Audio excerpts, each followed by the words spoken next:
নীলফামারীর ডিমলায় সরকারি বা বেসরকারিভাবে কোনো হিমাগার বা কোল্ড স্টোরেজ নেই। ফলে নানা চিন্তায় ক্ষেত থেকে আলু তুলছেন না কৃষক। এছাড়া বাজারে দামও কম, এজন্য ক্ষেতেই নষ্ট হচ্ছে আলু। ফলে আলু নিয়ে চরম বিপাকে পড়েছে চাষিরা। উপজেলার খগাখড়ি বাড়ি ইউনিয়নের খড়িবাড়ি গ্রামের আলু চাষি জসিমউদ্দিন আব্দুল মোতালেব জানান, হিমাগার না থাকায় সংরক্ষণের অভাবে ক্ষেতেই নষ্ট হচ্ছে কয়েক হাজার মন আলু। হিমাগার নির্মাণ করা হলে কৃষকদের জন্য সুবিধা হবে আলু সংরক্ষণে। ক্রাইসিস মুহূর্তে হিমাগারের আলু ভোক্তাদের অনেক উপকারে আসে এবং কম দামে কিনতে পারে। এতে মধ্যস্বত্বভোগীদের দৌরাত্ম্য কমবে, ফলে ভালো দামও পাবেন চাষিরা।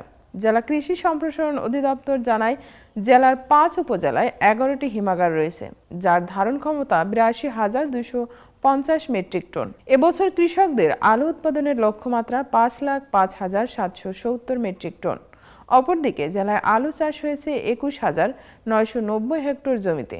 এর মধ্যে ডিমলা উপজেলায় আলু চাষ হয়েছে ১,৮৫০ হেক্টর জমিতে।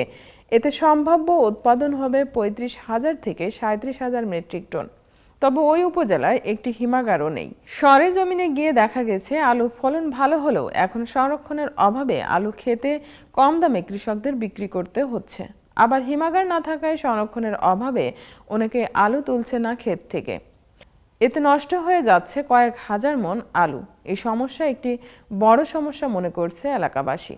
উপজেলার খালিশা চাপানি ইউনিয়নের আলু চাষি বাবুল ইসলাম বলেন, গত বছর ১০ বিঘা জমিতে আলু রোপণ করে ফলন পেয়েছি ৬২০ মন। এখানে হিমাগার না থাকায় আলু সংরক্ষণের অভাবে কম দামে আলু বিক্রি করতে বাধ্য হয়েছি। পার্শ্ববর্তী উপজেলার হিমাগারে কিছু আলু রেখেছি, ফলে পরিবহন ও শ্রমিকের খরচ দিয়ে লোকসান গুনতে হয়েছে।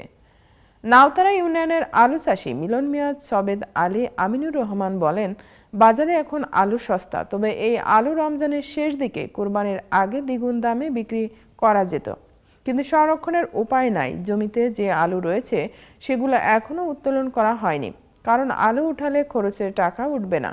এখন বিক্রি করলে লাভবান হবেন মধ্যস্বত্বভোগীরা।